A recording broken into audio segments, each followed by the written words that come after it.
Thank you, Chairman of Community. I want to associate myself with what has been said, especially what our sister President Samia Suluhu has just mentioned. But before that, let me raise a couple of questions maybe to guide us. I don't know if that is possible. One, is there anybody among us who did not see this coming? I for one, I saw it coming to be where we are now. I saw it coming because I did not see who was taking charge of the process, who was listening, who was trying to provide any kind of guidance as to what we should be doing from one thing or one day to another. And by this, I want to also ask, as the East African community, what did we want from the beginning, or what did we do about that? What are we doing now, and what do we want to do for where we want to go? Because exactly like President Sami has mentioned, if it is talking about problems and defining them, and I think we have been very eloquent. We have talked about all kinds of things. But when do we match what we are saying and what we are doing so that we get to what we want? When do we come to that? I haven't seen it. President, I asked last time in our meeting, the last summit, where is East African community, or does it exist? And exist for what? By the way, even now, the person or the country we are talking about is not represented as we are discussing. And it is supposed to be, the country is supposed to be part of East Africa, but nowhere to be represented. So I'm not sure what bearing what we are discussing has on what happens in the process of finding a solution in this country. I'll move on.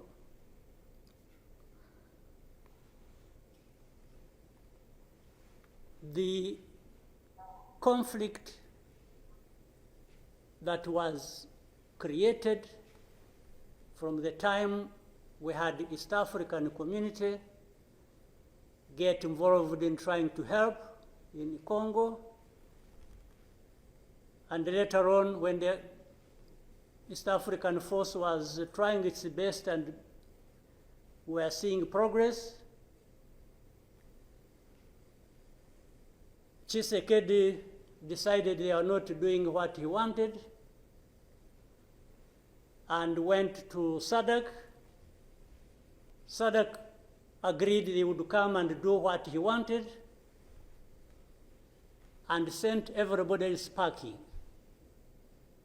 And that we complied and kept quiet.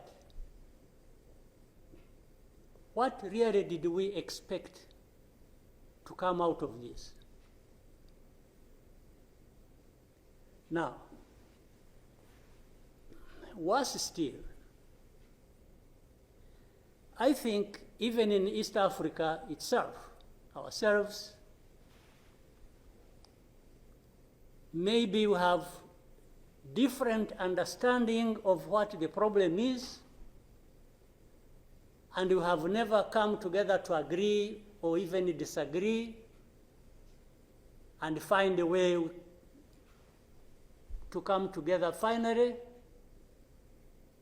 to do what we ought to do to deal with this problem. Or we simply decided, each country, to move on its own with a different agenda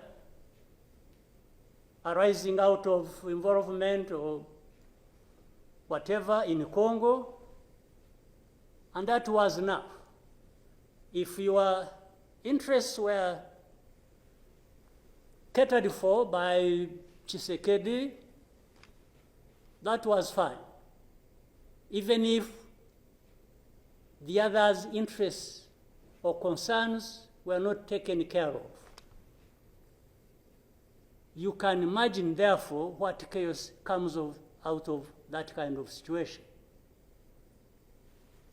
We are, on one hand, assuming or pretending we are coming together over an issue and trying to find a solution, while at the same time, each country is pulling in its own direction, different from the others. This is the fact of the matter. Now, but even if we were doing everything right, all of us, nothing is going to come out of it until those mainly concerned are also part of it and participating and contributing to the success of the process through which they are getting the support. But if the parties decide or accept to be manipulated, because, and by the way, that's exactly what happened, and I think in Congo, there are experts for doing that. They would go to one party and promise them something, and then they would decide to keep quiet about what is obviously going to result into problems like we are seeing now. Or, like he did, he didn't want East African community because they were not doing things the way he wanted, even if it was not right.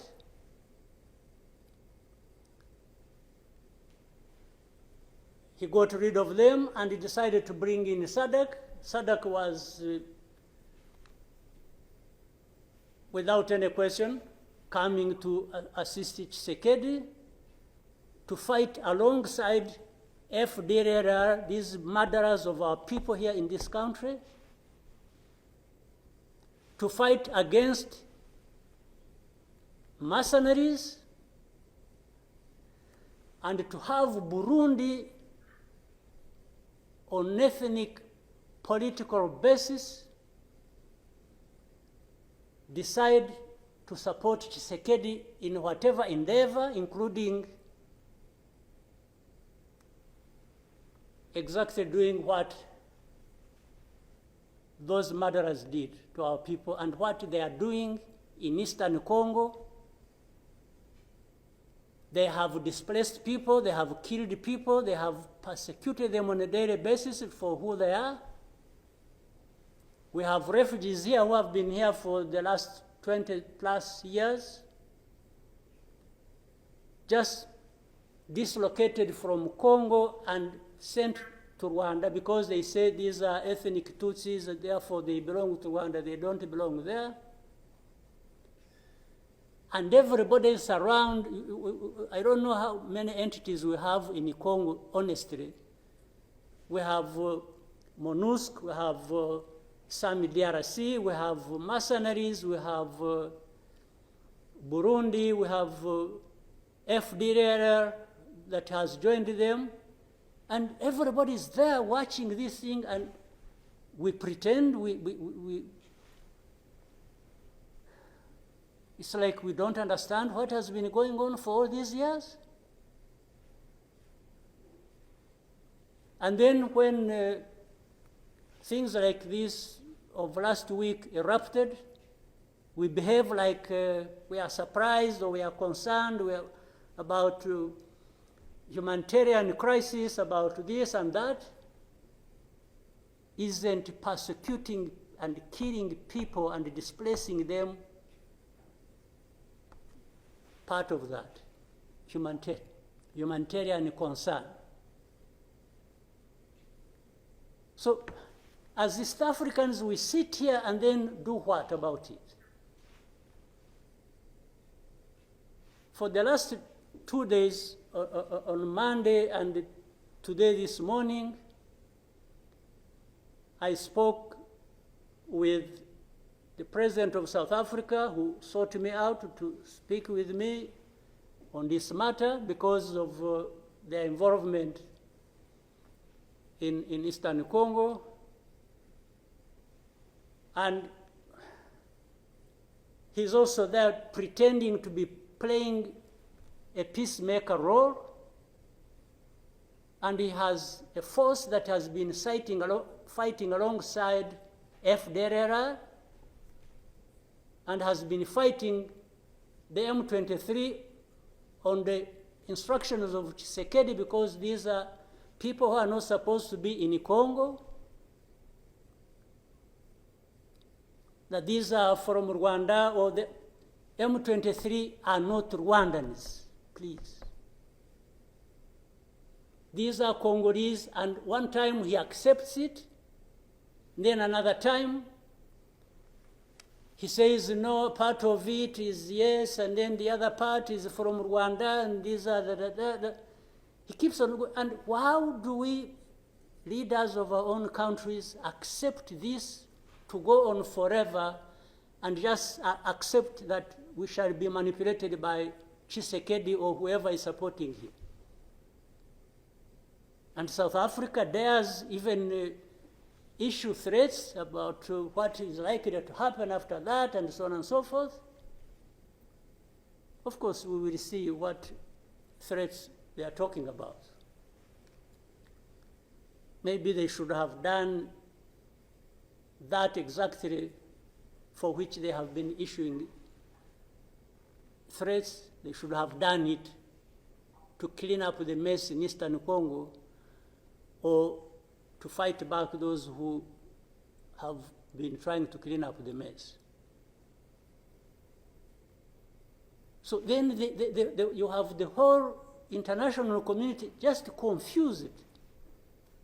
They talked about Rwanda, they talked about the Nairobi process. Honestly, even here, maybe you will help me understand what all this means. The processes became an end in themselves. And the people leading these processes became more important than the results of the processes. The Nairobi process became a Uhuru process. Then the Rwanda process, it's like you can't say anything that will displease President Lorenzo. Definitely, this does not help deal with such a serious matters as we are faced with today. That in the end, just because they can't be addressed, we have such a situation that, like we have now. And if anybody, and above all, I don't understand how Tshisekedi keeps thinking that he will resolve the problems to do with rights of people militarily. Kill them, shoot them, bring in forces that are ready to help, like especially Burundi, well, I don't know whether that has been helpful for the last few days or weeks they have been doing that. So I want us to, Chairman, Your Excellencies, I want us, whatever we are saying and whatever we intend to do, we capture the context rightly and then proceed based on that, and maybe we can get somewhere. But otherwise, if we keep saying good things, saying that, and to each other, being nice, and then each one fulfilling their own interests other than others' interests, the common interests we have as East Africans, then I don't see how we are going to contribute effectively to finding a solution. But really, to have even had East African community expelled from Eastern Congo and everybody complied and then there was quiet, it's as if it was normal or that is okay. Everything dictated by the country or the person we are trying to help. I didn't understand that. And that's where we are now. That's how we are here, where we are. So let me maybe for now stop here. I would really want to hear advice of others, but I think it's not just a plaything. It's not, it's a serious matter, evidently, because it consumes people's lives. And the other day, 2-3 days ago, we lost people. There was a lot of sharing from Eastern Congo, from Goma, and killed and a dozen people and injured hundreds.